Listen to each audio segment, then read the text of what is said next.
Hi, this is Laura Homan, Quality Assurance Director with StraightScore. Today we will focus on the Shoot control panel in ShootPro Cloud. It's time to log in. Typically, the admin takes care of changing the event status on the Shoot control panel. If you are assigned the role of admin, great! This training module will help you with your tasks. If you are not assigned the admin role, you will still benefit by knowing the impact of an event status on other screens such as Enter Scores, Shoot Statistics, etc.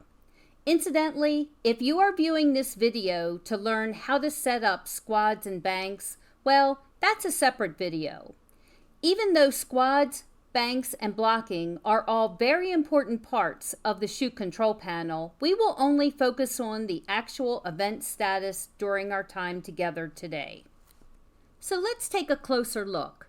Here is a tournament that shows us each of the 5 phases of an event: pending, shooting, scores final, options final, and closed or complete. At the beginning of the tournament, the majority of the events will be pending since the tournament has not yet officially started. Once the first flight of squads is called to the line, the admin changes the event status to shooting, which is the only other choice at this point. Soon afterwards, score sheets start coming in to Shoot operations.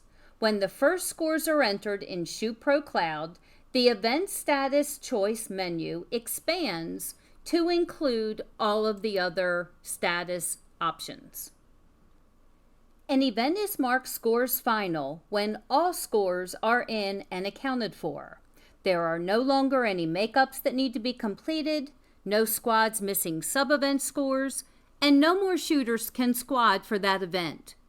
Best practice indicates that before changing an event status to scores final, you have performed the following task. Go to Scoring,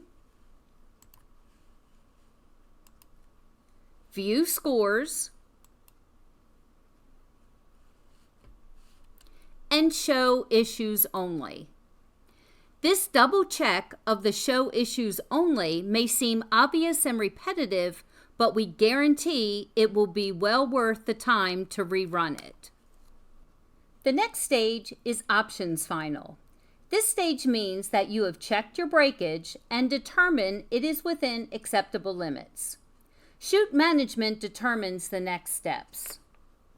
If monies are held until the end of the shoot when tournament checks are printed and issues, then the event status stays at Options Final. If Shoot Management wants shooters to have access to their monies, then the option monies must be released and the event status can be changed to Complete. Just an important reminder that you do not want to release any monies to shooters until you are absolutely confident the breakage is what is expected. In my case, any breakage close to $10 results in an automatic review of the options by Shoot operations personnel. Breakage that is less than $10 is typically found on the options detail. This just takes a moment to scan the report to determine accuracy. And finally, the last stage, Event Complete or Closed. All scores are in at this point, all options have been run, the finance report reconciles, the breakage is expected and accounted for, monies have been released to shooters, trophy monies have been posted to the winning shooter's account, and there is no further action required. Then and only then do you mark an event complete or closed. At this point, you may be asking yourself, well, what happens if I need to correct a score that's brought to my attention 2 days after the tournament ends? Not a problem. You can change an event status at any point, even after the event is indicated as closed. Just remember to change the event status back when you've performed the necessary task.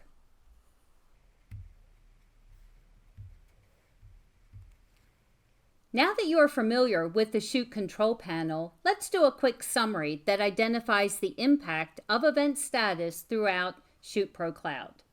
To squad shooters, an event status must be either pending or shooting. Notice in your choice of events, only those events that are listed that were pending or shooting will be present. To run options, an event status cannot be pending. Notice not one of the events listed here is listed as pending. Event 7 and on are all pending in the shoot control panel and are not present. Basically, if an event does not appear in the drop-down menu, have your admin go to the shoot control panel and double-check the event status. Most times you will find that the status needs to be changed in order for the event to appear. And that's how simple it is to control your shoot control panel in Shoot Pro Cloud. If you have any questions, please feel free to leave them in the comments or contact us via the club dashboard. Additional resources are available in the video description below. If you found this tutorial helpful, please hit the thumbs up button. Consider subscribing to see when we post new tutorials, and hit the bell icon to get notified when we post new content. Thank you for watching.